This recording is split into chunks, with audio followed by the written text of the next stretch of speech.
선지서를 읽으면서 갈수록 감사한 마음이 드는 것이 있습니다. 그것은 하나님은 당신의 백성들을 절대로 버리지 않는다는 사실입니다. 하나님은 당신의 백성들을 절대로 버리지 않는다.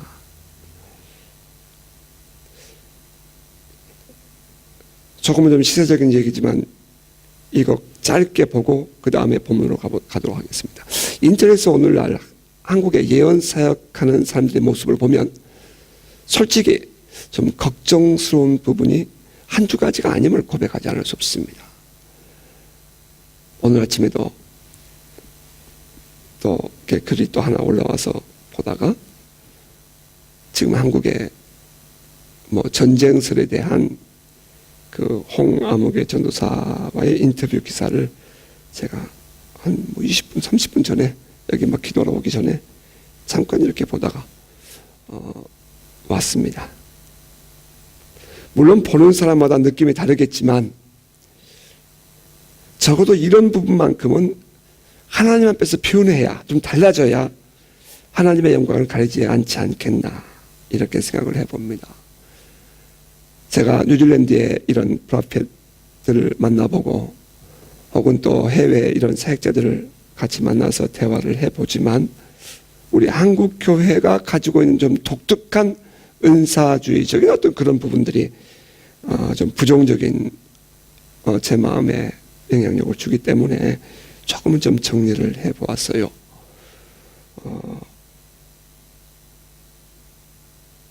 소위 오늘날 예언 사역을 하는 사람들의 그 예언이라는 것을 들어보면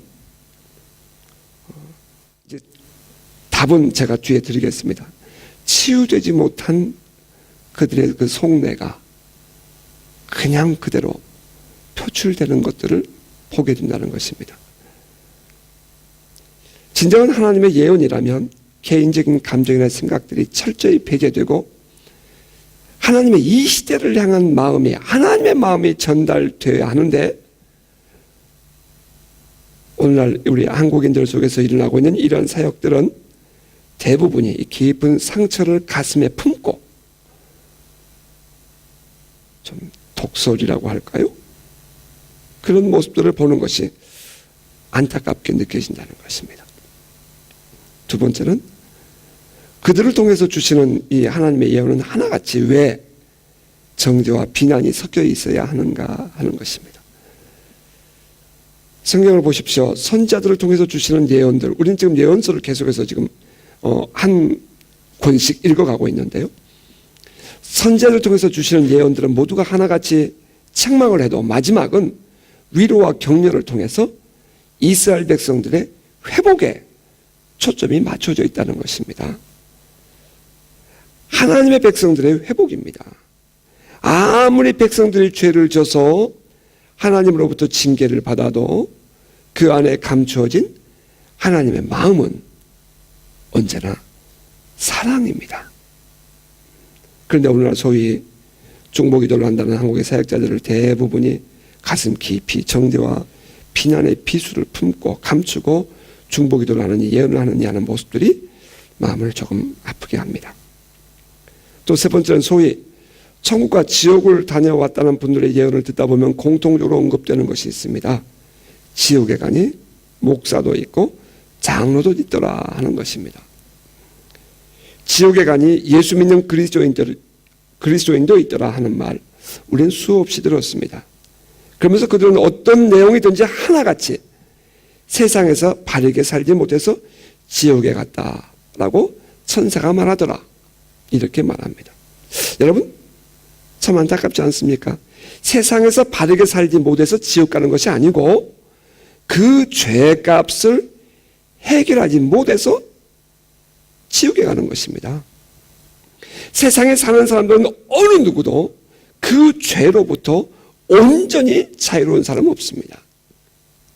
그 죄를 회개하고 예수 그리스도의 죄값을 지불해 주시는 은혜를 입음으로 말미암아 지옥에 가지 않고 구원을 받는 것입니다. 자, 그렇다면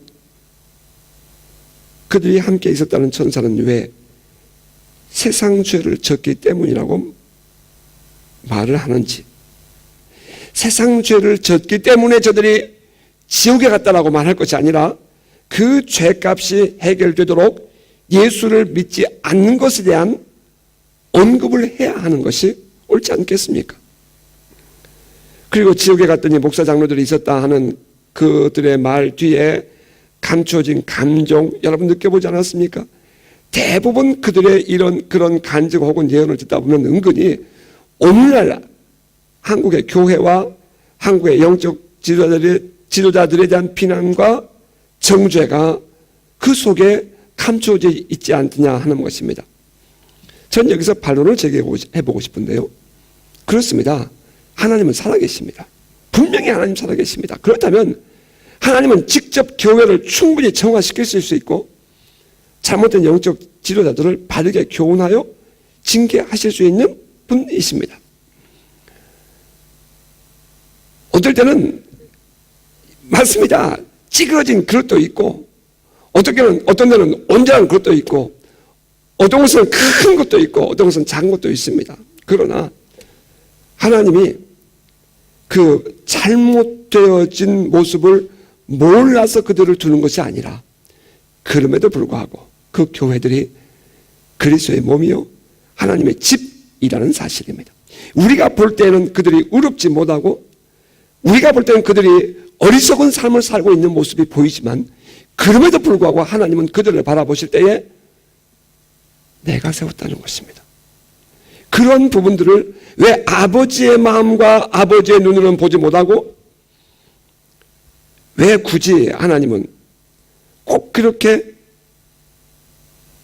비난하고 정죄하고 목사가 지옥 갔느니 총회장이 지옥 갔느니 해가면서 그렇게 하나님이 교회를 꼭 그들을 통해서 예언을 하게 하실까요? 좀 무엇인가가 석연치 않은 그런 아픔이 우리 안에 느껴지지 않습니까?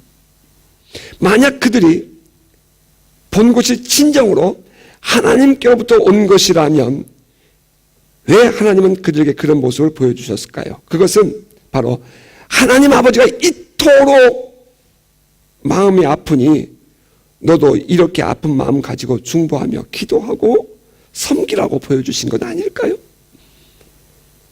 제 신학대학원에 혹은 신학대학 다닐 때의 은사님이셨던 신성종 교수님, 연세 높으시죠.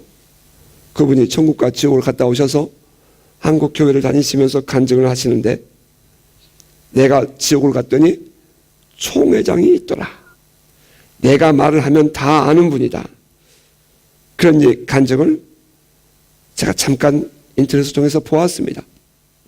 하나님은 왜 그러한 신학자에게, 그러한 목사님에게 그것을 보게 하셨을까? 그것은 그분으로 하여금 충분히 아버지의 마음을 알고 기도하게 하고 한국교회를 진정으로 섬기게 하는 그런 아버지의 마음은 아니었을까 하는 질문을 해봅니다. 다시 말하면 떠들고 다니고 간증을 하고 보여준 것이 아니라는 것입니다. 이는 마치 노아가 포도주를 마시고 취해서 잠이 들었습니다. 그가 바지를 벗고 발가벗고 잤지요. 그 모습을 보고 나온 함은 밖에 나와서 아버지가 벗고 잔다고 떠들었습니다. 여러분 어쩌면 그 모습과 너무 흡사하지 않습니까? 그때에 셈과 야벳이 거꾸로 덮을 것을 가져가서 덮어주면서 아버지의 치부를 감춰주었던 것 우리는 성경을 통해서 잘 압니다. 진정으로 그가 중보자의 예언하는 선지자라면 그런 모습을 보았을 때 참으로 아파하고 하나님 앞에서 엎드려 기도하고 넘어진 자들을 덮어주는 일을 해야지 그것을 자기가 보았다고 떠드는 것은 옳지 않은 신앙 행위가 아니냐 이 말입니다. 그것은 은근히 자기가 그런 것을 보았다는 자랑과 교만한 마음이 그 뒤에 감춰져 있지 않는지 우리는 생각해 보게 됩니다. 그리고 무엇보다도 네 번째는 중보 사역자들이나 예언 사역자들에게 있어서 보아야 할 것이 있다면 하나님 아버지의 마음이어야 합니다. 하나님 아버지의 마음이 무엇입니까? 자녀의 실수를 나의 실수인 양 부끄러워하고 아파하는 것입니다. 혹여나 자녀가 넘어지면 그것을 아파하고 어떻게든지 치유해 주고 싶어 하는 마음이 아버지의 마음입니다. 세상에서 넘어진 자식들, 세상에서 실수한 자식들 향해서 손가락질하고 욕을 할 때에 부끄러워서 얼굴도 들지 못하고 살아가는 것이 아버지의 마음이에요. 하나님 아버지는 그 넘어진 자녀를 위해서 자기의 독생자를 내어주셨습니다. 그런데 오늘날 소위 고국에서 있는 이런 예언 사역을 하는 사람들에게서 보이는 모습은 하나님 아버지의 마음은 전혀 보기 어렵다는 것이 참 마음을 아프게 합니다. 아버지의 안타까워하는 마음이 전혀 느껴지지가 않습니다. 복음은 이 세상을 향해서 아파하고 안타까워하시는 하나님 아버지의 마음을 전하는 것입니다. 하나님이 세상을 이처럼 사랑하사 독생자를 내어주셨다는 사실을 외치는 것이 복음입니다. 그런데 그들에게서 이 아버지의 마음을 볼 수 없다면 어떻게 그것이 복음이라고 말할 수 있겠습니까? 성경 구절을 인용했다고 해서 복음적이 아니고 성경 구절을 인용했다고 해서 성경적이 아닙니다. 성경 구절을 인용해서도 얼마든지 자기들의 속내와 자기들의 생각을 포장할 수 있기 때문입니다. 이래서 오늘날 정말 아픈 이런 사역의 문제점이 발생하게 되는 것입니다. 우리는 요즘에 이제 거의 매주일 구약의 인물들을 중심한 말씀을 묵상하고 있습니다. 특별히 이 선지서를 묵상하면서 깨닫는 것은 하나님의 예언에는 반드시 하나님 아버지의 마음이 담겨 있더라 하는 것입니다. 징계를 하고 책망을 해도 그 이유가 분명했고 그 다음에는 반드시 꿈을 주고 소망을 주어서 다독이는 그 아버지의 사랑이 보입니다. 그들의 잘못을 그냥 덮어주지 않으셨습니다. 그에 대한 대가를 반드시 치르게 하십니다. 하지만 그것으로 끝나는 것이 아니라 하나님은 반드시 그 이스라엘 백성들을 회복하시고 다시 세우신다 하는 비전과 꿈을 아울러 줌으로 모든 예언서는 선지서들은 맞춰집니다. 만약 비전이 필요하다면, 만약 부정이 필요하다면 그것은 긍정을 위한 부정이었고, 만약 징계를 하고 책망을 해야 한다면 그것은 그들을 세워주고 꿈을 주기 위한 하나님의 섭리였다는 것입니다. 단순히 부정을 위해서 부정을 외치고 다니는 것이 아닙니다. 단순히 저가 망언하고 부정적인 소리를 떠들고 다니는 것이 아닙니다. 하나님께서 그들을 책망하셨다면 그것은 더 나은 데를 위한 것이 경고요 책망이었지 그들을 멸망으로 이끌기 위한 징벌만은 아니었다 하는 것, 이것이 진정한 예언이 우리에게 주는 의미라 하겠습니다. 이 하나님의 예언서들을 보면서 더욱 분명해진 것 몇 가지가 있습니다. 우리가 오늘날 우리 회자하고 있는 많은 이런 그 예언의 말씀들을 혹은 이런 그 이야기들을 우리 간증들을 들으면서 우리 안에 이 부분 놓쳐버리면 그것은 자기 자랑이고 이 부분 놓쳐버리면 교만이고 이 부분 놓쳐버리면 정죄와 비난입니다. 그 첫 번째 하나는 이 모든 복음서의 성경의 선지서들이 우리에게 보여주고 있는 것은 하나님이 선택한 하나님의 백성들에 대하여 하나님은 절대로 그 마음을 바꾸지 않으신다 하는 사실입니다. 여기에 대해서 반론이 있으면 얼마든지 얘기도 좋습니다. 하나님이 선택하신 이스라엘 백성들은 분명히 온전하지 않았습니다. 하나님이 선택한 이스라엘 백성들은 실수도 많이 하고 죄도 짓고 범죄도 합니다. 그러나 하나님은 그들을 버리지 않고 그들을 멸망시키지 않습니다. 징계는 하십니다. 이스라엘 백성들은 하나님 앞에서 넘어지고 죄를 졌습니다. 그러면 하나님은 그들을 버리는 것이 아니라 그들을 책망하시고 벌을 주셔서 그들을 교훈하셨고, 심지어는 다른 나라의 포로가 되어 끌려가는 일이 있더라도 반드시 그들의 이름을 회복케 하셨고 그들을 돌아오게 하셨습니다. 오늘날 성도들이 불안해하는 것이 무엇입니까? 내가 죄를 지으면 혹시 하나님이 나를 버리지 않을까 하는 것 아닐까요? 그런데 예언서를 묵상하면서 더욱 확실해지는 것은 하나님이 그 일로 말미암아 우리를 버리지 않으신다 하는 사실입니다.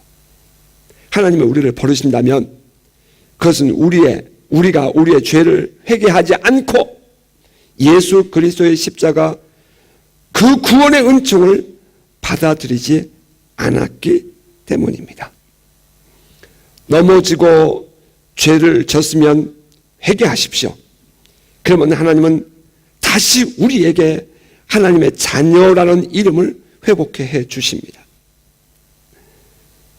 하나님은 절대로 당신의 백성들을 그냥 방치해 두지 않습니다. 내가 없다고요? 지금 징계가 없다고요? 여러분, 반드시 징계 옵니다. 회개하지 않으면.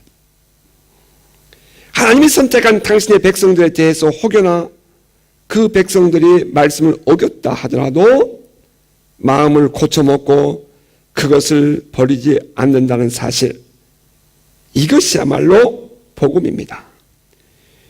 우리들을 하나님의 자녀라는 사실이 흔들리지 않도록 아주 확고한 아주 이 말뚝에 고정시켜주는 것, 이것이 바로 하나님께서 이스라엘 백성들을 향한 그 하나님 아버지의 마음을 보여주시는 것이었습니다.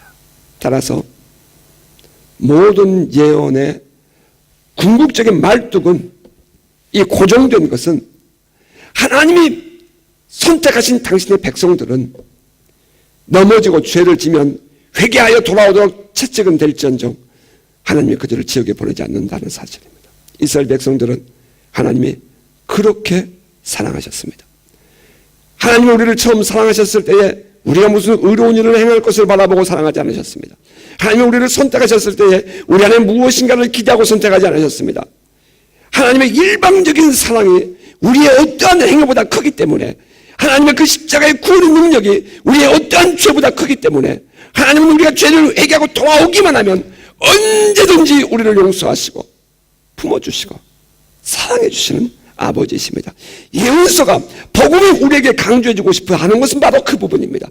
하나님의 사랑은 크다. 그러므로 너희의 죄를 회개하고 돌아오라는 것입니다. 따라서 그 예언서의 초점은 어디에 있느냐면은, 그 눈높이가 어디에 있느냐면은 그들을 징계하고 그들을 책망하고 그들을 넘어지게 하는 것이 아니라, 정죄 비난하는 것이 아니라, 그럼에도 불구하고 더 높은 곳에 있는 하나님을 바라보게 한다 하는 것입니다. 오늘날 이 시대가 우리에게 드러나고 있는 많은 이런 이 분위기 속에서, 영적 분위기 속에서 우리가 찾아야 할 것이 있다면 바로, 그럼에도 불구하고 그래 맞아, 이 세상은 타락했어, 이 세상은 어두웠어, 그러므로 우리는 하나님 안에 소망을 두고,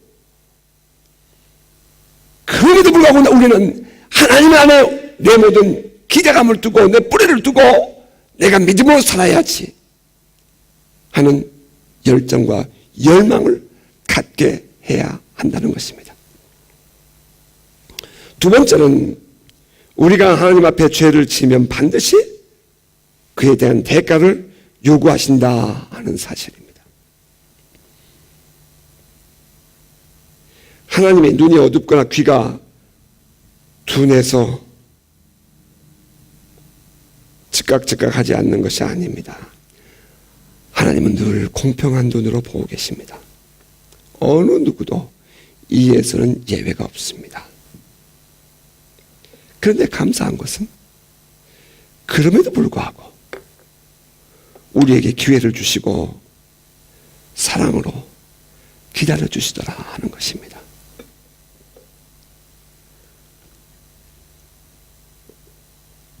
만일 우리가 행한 그 어리석은 행동들에 대해서 하나님께서 그 자리에서 금방금방 징계하셨다면 아마 우리는 한 사람도 이 자리에 남아있을 수 있는 사람이 없을 것입니다. 그런데 아무리 생각해 보아도 하나님의 징계를 받을 만한 우리들인데 그럼에도 불구하고 이렇게 하나님께 나와서 예배드리고 있는 것을 보면 이것은 하나님의 은혜로밖에 말할 수 없음을 고백하지 않을 수 없습니다. 은혜입니다. 기다려주시는 은혜, 품어주시는 은혜.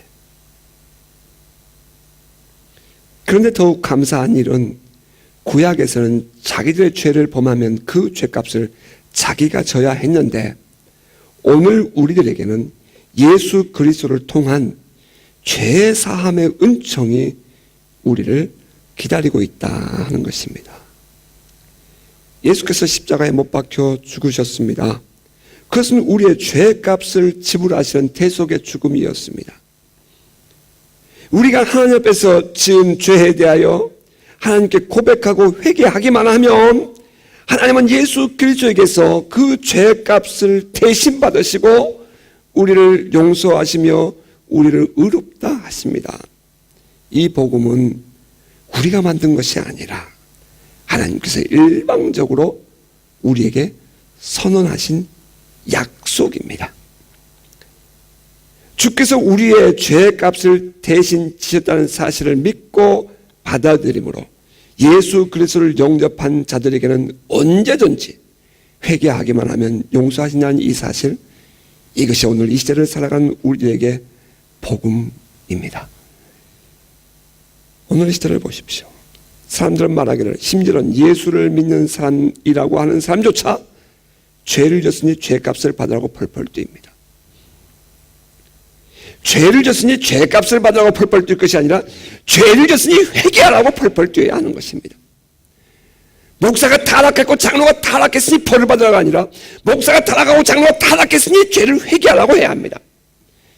예언이 틀렸으니 죄값을 받으라고 할 것이 아니라 예언이 틀렸으니 회개하고 주님께 돌아오라고 해야 됩니다. 오늘 이 시대의 지도자들이 잘못되었으니 하나님께서 벌을 내리신다고 할 것이 아니라 죄를 져서 잘못되었으니 회개하라고 해야 하는 것이 복음입니다. 이것이 예언이어야 합니다.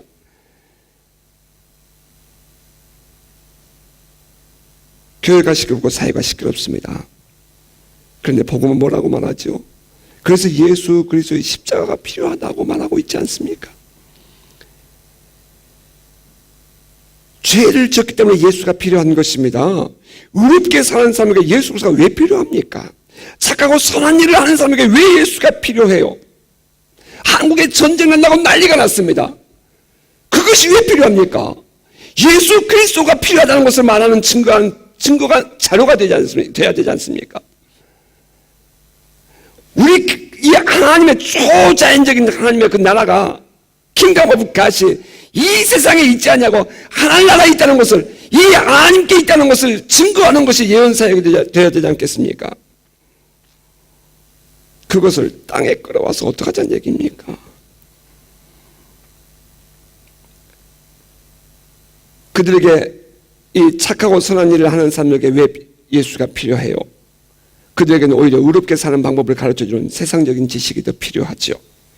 아무리 착하게 살고 의롭게 살아도 하나님 앞에서 부족함과 부끄러움을 알기 때문에 아무리 내가 이 세상에서 선한 일을 많이 하고 내가 많은 이 하나님 앞에서 이 충성된 사역을 다 감당하고 내가 복음을 잘 외쳐도 아무리 생각해 보아도 내가 부족하고 내가 부끄러움을 알기 때문에 내게 예수 그리스도가 필요하다 하는 것이, 이것이 복음 아니겠습니까? 이것이 바로 성경이 우리에게 주는 이 하나님의 예언 아니겠습니까? 그리스도인들이 착하게 살고 의롭게 사는 것은 기본입니다.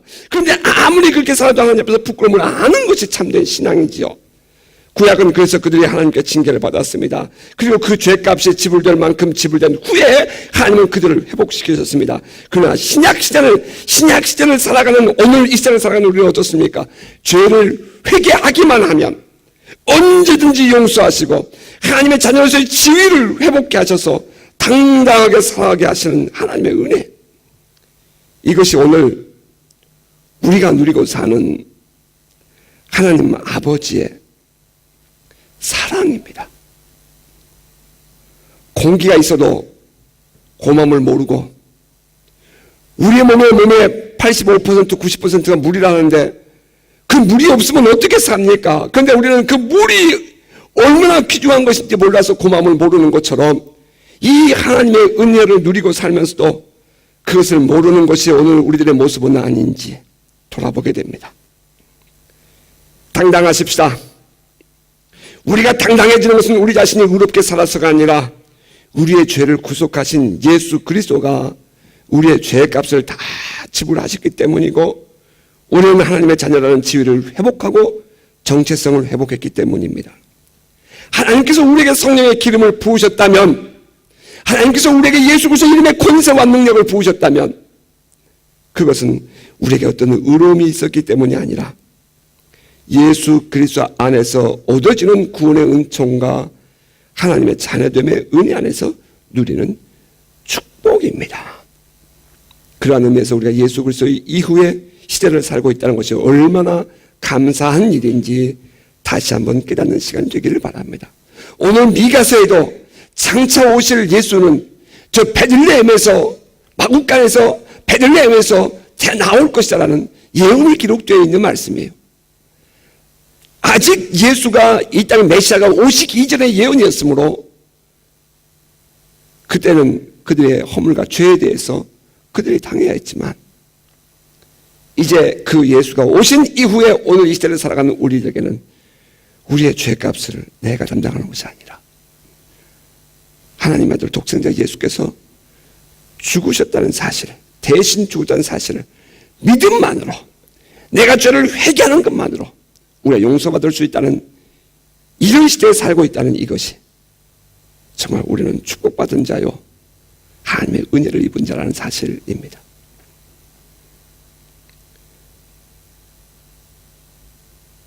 세 번째도 이 선지서를 읽어가면서 묵상해 가면서 하나님을 보면 볼수록 깨달아지는 은혜는 하나님은 당신의 사랑하는 자녀들을 징계하시지만 그냥 버려두지 않고 반드시 회복해 하신다 하는 사실입니다.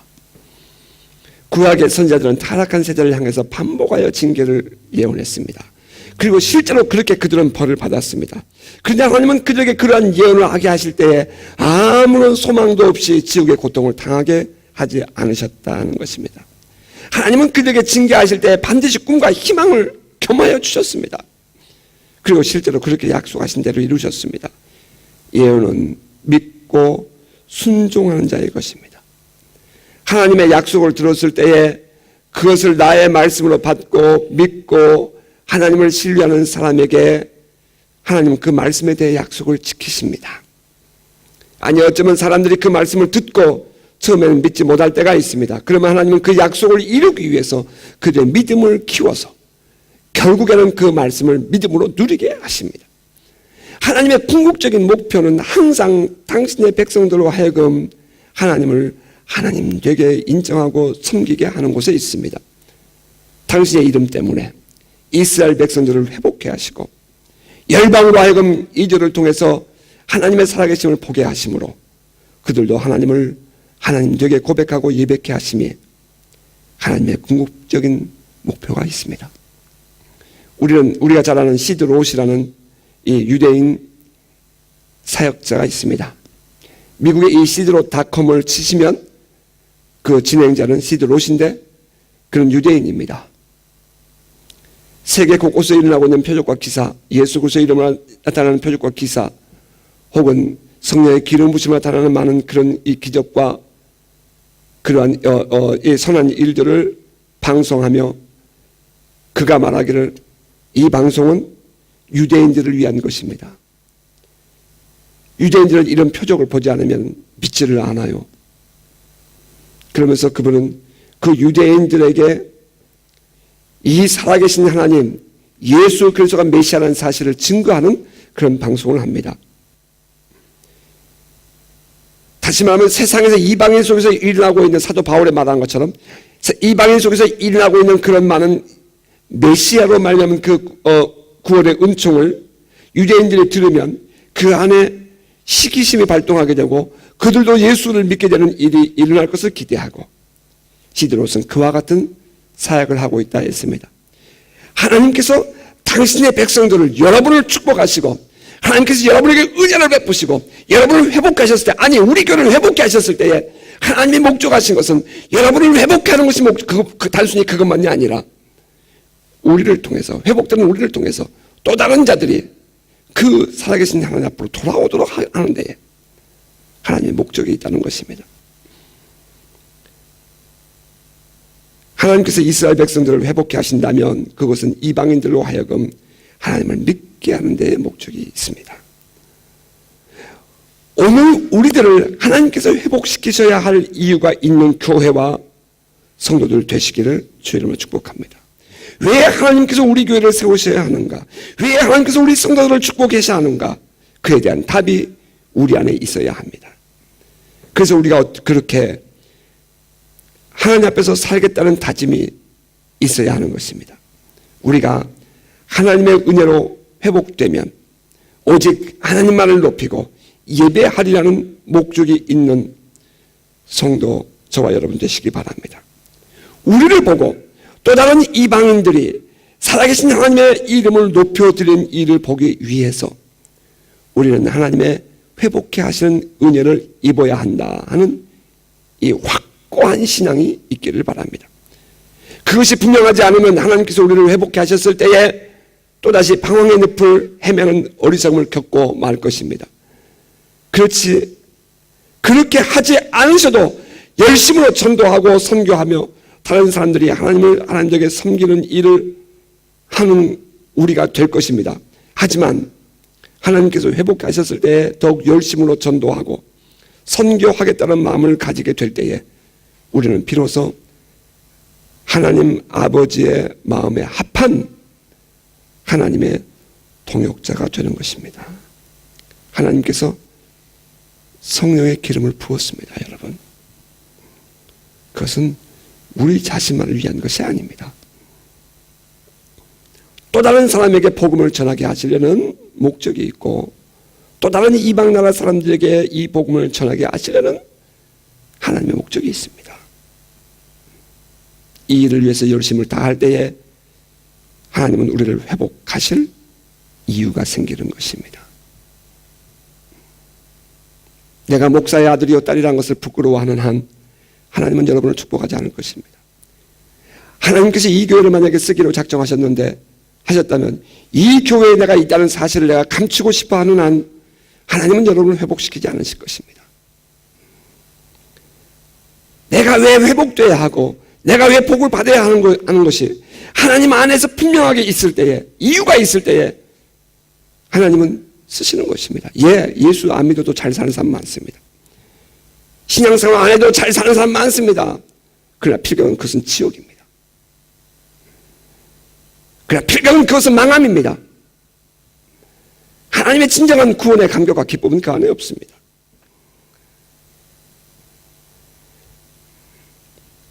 때로는 하나님의 징계가 있을 수 있습니다. 하지만 하나님의 백성들은 반드시 회복해야 하십니다. 이때에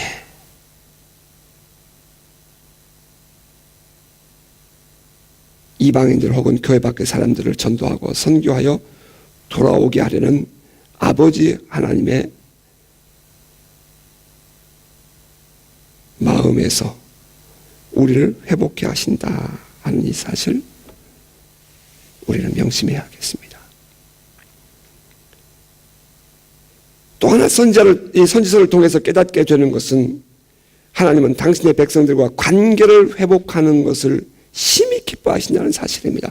이 선지자를 통한 이 예언의 말씀들을 묵상하면서 그 모든 예언들이 우리에게 강조해 주고 있는 그 중심 사상은 무엇인가?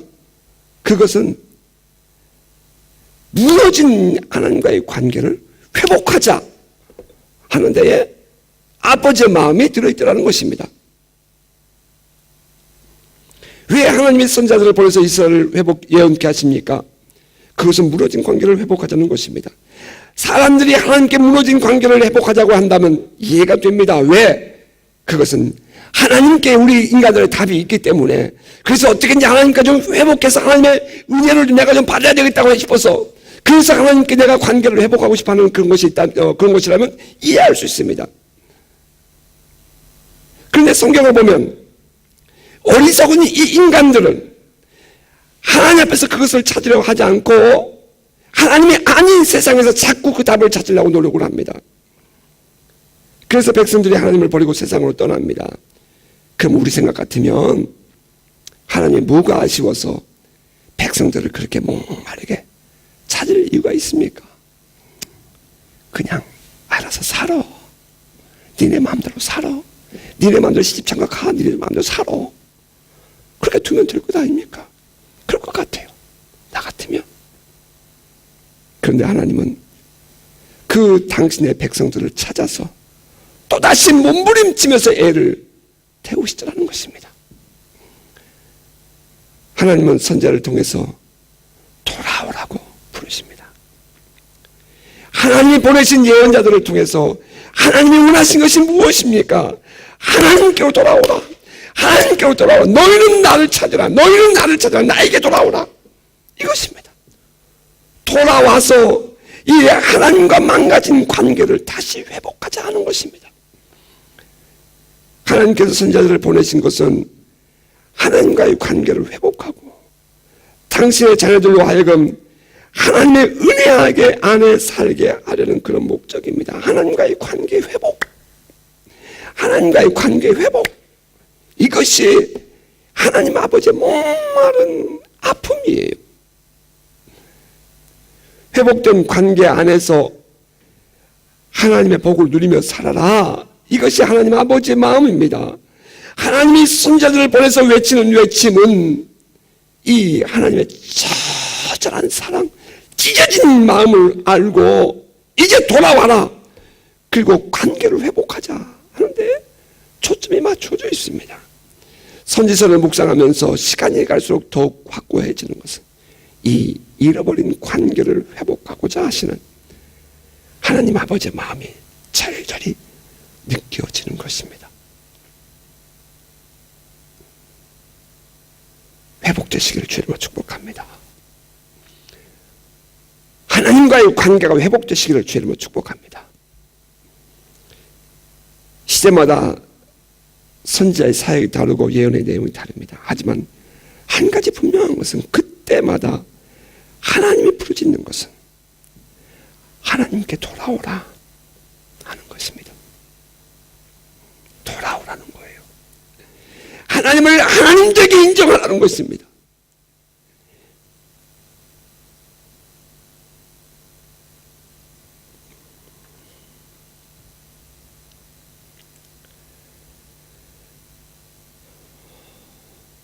오늘 우리가 살고 있는 이 시대는 구약 시대와는 다릅니다. 선지자들의 모습과 다를 수 있습니다. 그럼에도 불구하고 선지자들을 통해서 들려주신 하나님의 메시지는 분명합니다. 하나님과의 관계를 회복하자는 하나님의 부르심이 들린다는 것입니다. 오늘 이 시대에 수많은 말들, 간증들, 예언들, 인정합니다. 그러나 그 속에서 진정 우리가 보아야 할 것은 그러므로 하나님께로 돌아가자. 그러므로 세상에 빠져있던 우리의 눈을 이제 좀 뜨고 하나님께로 돌아가자. 하나님의 징계가 우리에게 들려오면 그래 하나님 내가 잘못했습니다. 하나님께로 돌아가자 하는 것이어야 합니다. 잊어버린 하나님과의 친밀감이 회복되는 은혜가 있기를 바랍니다. 소원했던 하나님과의 사랑의 관계가 회복되는 은혜가 있기를 바랍니다. 닫혔던 하나님을 향한 기도가 다시 열리는 은혜가 있기를 주의 이름으로 축복합니다. 오늘의 미가 선지자는 이렇게 고백했습니다. 오직 나는 여호와를 우러러보며 나를 구원하시는 하나님을 바라보나니 나의 하나님이 나에게 귀를 기울이시리로다. 나의 대적이여 나로 말미암아 기뻐하지 말지어다. 나는 엎드러질지라도 일어날 것이요 어두운 데에 앉을지라도 여호와께서 나의 빛이 되실 것이로다. 내가 여호와께 범죄하였으니 그의 진노를 당하려니와 마침내 주께서 나를 위하여 논쟁하시고 심판하시며 주께서 나를 인도하사 광명에 이르게 하시리니 내가 그의 공의를 보리로다. 나의 대적이 이것을 보고 부끄러워하리니 그는 전에 내게 말하기를 내 하나님 여호와가 어디에 있느냐 하던 자라. 그가 거리에 진흙같이 밟히리니 그것을 내가 보리로다. 내 성벽을 건축하는 날 곧 그날에는 지경이 넓혀질 것이라. 그날에는 아수르에서 애굽 성읍들에까지, 애굽에서 강까지, 여기서 강은 유프라테스 강을 말합니다. 이 바다에서 저 바다까지, 이 산에서 저 산까지의 사람들이 내게로 돌아올 것이나 그 땅은 그 주민의 행위의 열매로 말미암아 황폐하리로다. 여러분 안에 이 믿음이 있으십니까? 이 말씀이 나에게 주어진 하나님의 예언의 말씀으로 믿어지십니까? 이 말씀의 주인공 되시기를 바랍니다. 마침내 회복해 하시는 하나님의 복을 누리는 복된 성도 되시기를 축복합니다. 고개를 드십시다. 그리고 이 말씀을 묵상하십시다. 오직 나는 여호와를 우러러보며 나를 구원하시는 하나님을 바라보나니 나의 하나님이 나에게 귀를 기울이시리로다. But as for me, I watch in hope for the Lord. I wait for God, my Savior. My God will hear me. 나는 하나님을 인하여 희망을 바라보며 나는 하나님 나의 구원자를 기다리리라. 나의 하나님이 나를 들으실 것이다. 여러분 하나님 안에 희망이 있습니까? 여러분은 하나님 안에 희망이 있습니까? 하나님을 인해서 희망이 보이십니까? 흔들리는 자신에게 희망의 뿌리를 두지 않고 언제나 변함없이 나를 사랑하신 그 하나님께 희망을 두는 성도 되시기를 축복합니다. 아울러서 하나님 나의 구원자이신 하나님을 기다리는 믿음이 있기를 바랍니다. My God, God, my Savior, God, my Savior. 하나님 나의 구원자를 기다리는 것입니다. 하나님 나의 구원자, 나의 my Savior, 나의 구원자. 오늘 나의 삶을, 오늘 나의 모든 삶의 현실을 이 현장에서 이 기쁜 수렁에서 나를 건져주실 바로 God Himself, 그분을 기다리는 그것이 우리의 믿음이어야 합니다. 기다리는 것이 믿음입니다. 하나님께서 나의 기도를 들으실 것을 믿는다면 기다리는 것입니다. My God will hear me. 하나님께서 나의 기도를 들으실 것입니다. 나의 기도를 이루어 주실 것입니다. 그러므로 결코 낙심하거나 좌절하지 말고 끝까지 나의 구원자 되시는 그 하나님을 바라고 기도하며 기다리는 믿음의 성도가 되십시다. 여기에 우리의 신앙의 근거를 두십시다. 살아계신 분만이 들을 수 있습니다. 우리 하나님은 살아계십니다. 따라서 살아계신 하나님은 반드시 응답하십니다. 흔들리지 말고 응답될 때까지 기도하고 하나님을 하나님에게 인정해드리는 저와 여러분 되시길 바랍니다. 말씀을 맺겠습니다. 많은 말들이 있습니다. 그런 예언의 말씀을 들을 때마다 기도합니다. 그들이 잘못됐다 정죄하고 비난하는 의도는 아닙니다. 그렇기 때문에 더욱더 기도하는 것입니다. 그렇기 때문에 더욱더 하나님의 마음이 풀어져야 되고 그렇기 때문에 더욱더 하나님 아버지 앞에 아버지의 복음이 살아야 됩니다.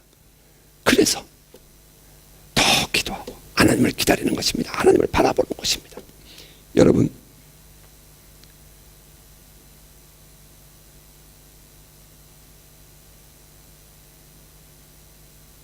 우리는 이 선서들을 묵상을 하면서 다시 한번 오늘 나의 자리에서 이 하나님의 음성을 들어봅니다.